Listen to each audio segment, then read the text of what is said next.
అందరికీ నమస్కారం అండి. ఈరోజు మనం తెలుసుకోబోయే కథ కలిసి ఉంటే కలదు సుఖం పార్ట్ 2. అలా అఖిల్ దాత్రిల అప్పగింతల సమయం వస్తుంది. సూరమ్మ చాటుగా దాత్రితో, చూడమ్మా దాత్రి, నీ అత్తగారింట్లో ఆ వెన్నెల కన్నా నీకే ఎక్కువ అధికారం ఉంటుంది. నీ తెలివితేటలన్నీ ఉపయోగించి నీ మొగుణ్ణి కొంగుకు కట్టేసుకో. ఇప్పుడు ఉమ్మడిగా సంసారంలో ఉన్న వీలైనంత సొమ్మును నీ భర్త దగ్గర నుంచి తీసుకుని దాచిపెడుతూ ఉండు. దాత్రి, అలాగే అమ్మా, నువ్వే చూస్తావుగా నీ కూతురి పన్నాగాలు ఎలా ఉంటాయో. కొంత సమయానికి సూరమ్మ కళ్ళబొల్లి ఏడుపు నటిస్తూ, అన్నయ్య, వదిన, నా గారాల పట్టిని ఒక్కరోజు కూడా వదిలి ఉండలేదు. ఇప్పుడు నన్ను ఒంటరిగా చేసి అత్తారింటికి వెళ్ళిపోతుంది. నా కూతుర్ని మీకప్పగిస్తున్నాను. నోట్లో నాలుకే లేని పిల్ల, ఎలా చూసుకుంటారో ఏమో అంటుంది. ఏంటి వదినా, మా సంగతి నీకు తెలియదా? పైగా నా ఇల్లేమన్నా దానికి కొత్త. నువ్వేమీ అంత బెంగపడాల్సిన అవసరం లేదు వదినా, ఇక ఉంటాం మేము అని అంటూ అత్తారింటికి బయలుదేరుతారు. అనుకున్నట్టుగానే అఖిల్ని పెళ్లి చేసుకుని అత్తారింట్లో అడుగు పెడుతుంది దాత్రి. సీతమ్మ కోడళ్ళిద్దరితో, అమ్మా, అత్తింటి పరువు మర్యాదలు కోడళ్ళైనా మీ మీదనే ఆధారపడి ఉన్నాయి. మీరే ఇంటి గౌరవాన్ని ఎల్లప్పుడూ కాపాడుతూ ఉండాలమ్మా. ఈ బాధ్యత అంతా మీకు అప్పచెప్తున్నాను. రామయ్య, అమ్మా, మాకు కూతుర్లైనా కోడళ్ళైనా అంతా మీరే కదా. ఇది మీ పుట్టిల్లాగా భావించండి. మాకు కూతుర్ల లేని లోటుని మీరే తీర్చండమ్మా అని అంటాడు. ఇద్దరు ఒకే మాటగా అలాగే అత్తయ్య మామయ్య అని అంటారు. అలా 2 రోజుల సమయం గడిచిపోతాయి. ఎప్పట్లాగానే వెన్నెల ఇంటి పని, వంట పని అంతా పూర్తి చేసుకుని అందరికి కాఫీలు తీసుకుని వెళ్తుంది. అఖిల్ వాళ్ళ బెడ్రూమ్ దగ్గరికి వెళ్తుంది. వాళ్ళు ఇంకా నిద్రలేచి ఉండరు. వెన్నెల, దాత్రి, అఖిల్ అంటూ డోర్ కొడుతుంది. కొంత సమయానికి దాత్రి డోర్ తీసి బయటికి వస్తుంది. దాత్రి, ఇదిగోండి కాఫీ టీ తీసుకోండి అంటుంది. దాత్రి, ఎందుకక్క, నేను లేచి చేసేదాన్నిగా. వెన్నెల, ఏం పర్లేదు చెల్లి, నాకు ఇది అలవాటే. నువ్వు మరిదిగారు స్నానం చేసి త్వరగా టిఫిన్కి రండి, వేడివేడిగా ఉంది అంటుంది. కాఫీ ఇచ్చేసి వెళ్ళిపోతుంది. దాత్రి కాఫీ తీసుకుని అఖిల్ బెడ్ దగ్గరికి వెళ్తుంది.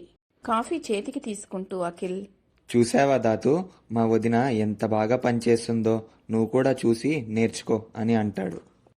దాత్రి మనసులో, బావా, ఇదంతా వెన్నెల కావాలనే చేస్తుంది. అత్తయ్య మామయ్యల మెప్పు కోసం.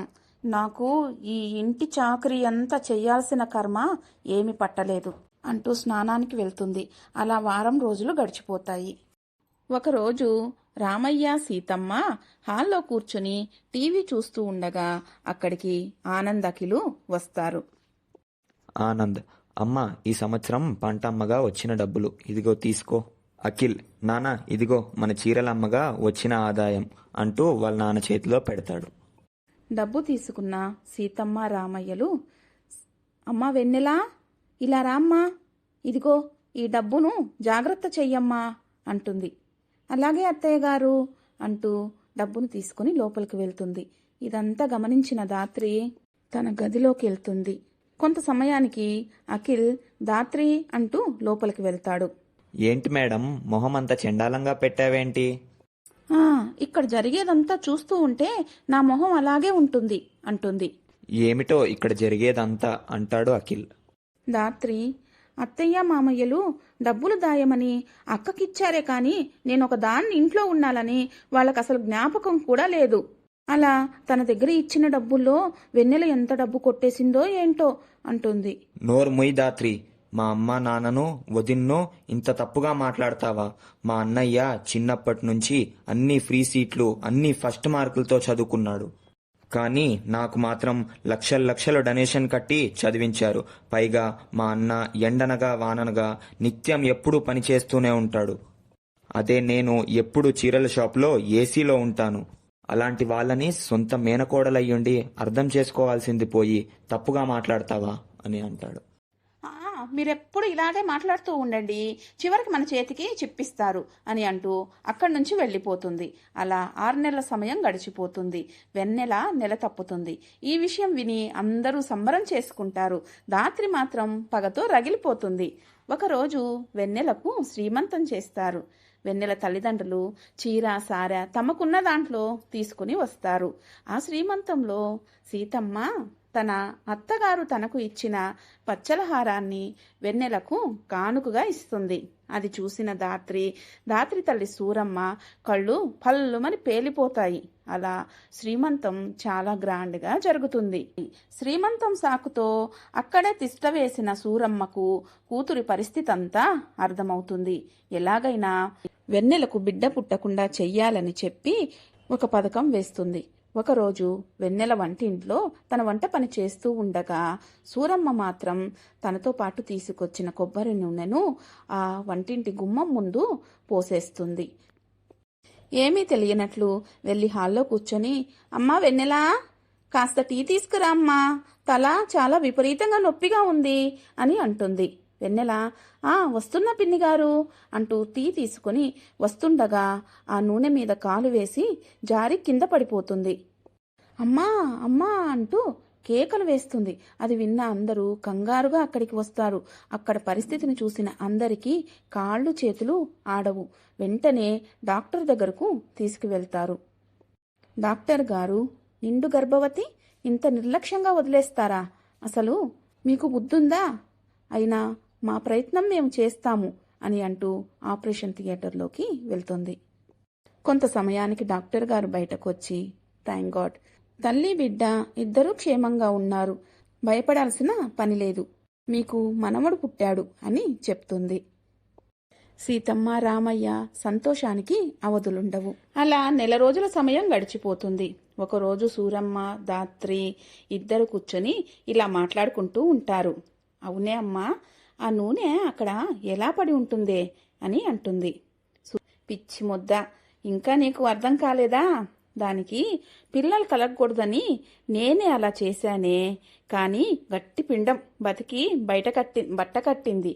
అది విన్న ధాత్రి, అయ్యయ్యో అమ్మా, నువ్వా? ఎందుకే ఇంత పని చేశావు? అది ఎవరన్నా చూసుంటే నీతో పాటు నా పని కూడా అయిపోయి ఉండేదే. సూరమ్మ, నువ్వు నోరు ముయ్యవే పిచ్చి ముద్ద. ఇప్పుడు ఎవ్వరికి తెలియలేదుగా, అందరూ ఆ విషయాన్ని మర్చిపోయారు. ఆ పిల్లాడి సంతోషంలో మునిగి తేలుతున్నారు. ఈ మాటలన్నిటినీ బయట నుంచి వింటున్న అఖిల్ కోపంతో, నేను విన్నాను అత్తయ్య గారు అని అంటూ లోపలికి వస్తాడు. ఓహో అత్తయ్య, అలాగా, అందుకే మన ఇంట్లో ఉన్న సీసీటీవీ ఫుటేజ్ని పరిశీలించాను, ఇదిగో చూడండి. అది చూసిన సూరమ్మ, అయ్యయ్యో ఏంటిది, ఇదంతా ఎవరో గోల్మాల్ చేశారు, అసలు అందులో ఉన్నది నేను కానే కాదు అని అంటూ అరుస్తూ గగ్గోలు పెడుతూ ఉంటుంది. ఆ అరుపులన్నీ విన్న అందరూ బయటకు వస్తారు. అఖిల్ జరిగిందంతా వాళ్ళకి చూపిస్తాడు. అది చూసిన రామయ్య సీతమ్మ, చీచి సూరమ్మ, నువ్వు ఒక ఆడదానివేనా? నిండు చూలాలని ప్రాణం తీయాలని చూస్తావా? నువ్వు అసలు మనిషివేనా అంటూ అసహించుకుంటారు. పిన్ని, చెల్లిని నేను ఎంతో బాగా చూసుకున్నాను. నేను మీకు ఏం ద్రోహం చేశానని ఇంత పని చెయ్యాలనుకున్నారు? నా సొంత చెల్లి కన్నా ఎక్కువగా నేను నిన్ను ప్రేమించాను కదా ధాత్రి, అందుకు మీరు నాకిచ్చే బహుమానం ఇదా అంటూ ఏడుస్తుంది. అన్నయ్య, వదిన, రండి వెళ్ళి పోలీస్ స్టేషన్లో కంప్లైంట్ ఇద్దాం, అప్పుడు గాని వీళ్ళిద్దరికి బుద్ధి రాదు. సూరమ్మ కంగారుగా, అల్లుడు అల్లుడు నన్ను క్షమించల్లుడు, నేను క్షమించరాని తప్పే చేశానన్ను అల్లుడు, ఇందులో నా కూతురికి ఏ సంబంధం లేదల్లుడు, దయచేసి నా కూతుర్ని ఏమీ అనకండి, మీ కాళ్ళు పట్టుకుంటాను అని బ్రతిమాలుకుంటుంది. నన్ను వదిలేయండి అల్లుడు అని అంటూ బోరున ఏడుస్తుంది. ఛీ, నీలాంటి తల్లికి ఒత్తాసి పలికిన నీ కూతుర్ని ఈ ఇంట్లో ఉండడానికి వీల్లేదు. ఇప్పుడే నువ్వు మీ కూతురు ఇంటి నుంచి బయటకు వెళ్ళండి. ధాత్రి కన్నీళ్లు కారుస్తూ, అక్క, బావగారు, మీ కాళ్ళు పట్టుకుంటాను, అంత మాట అనకండి, ఇంకెప్పుడు ఇలాంటి పనులు చేయను, ఆ దేవుడి మీద ఒట్టు, నా కడుపులో పెరుగుతున్న నా బిడ్డ మీద ఒట్టు అని అంటుంది.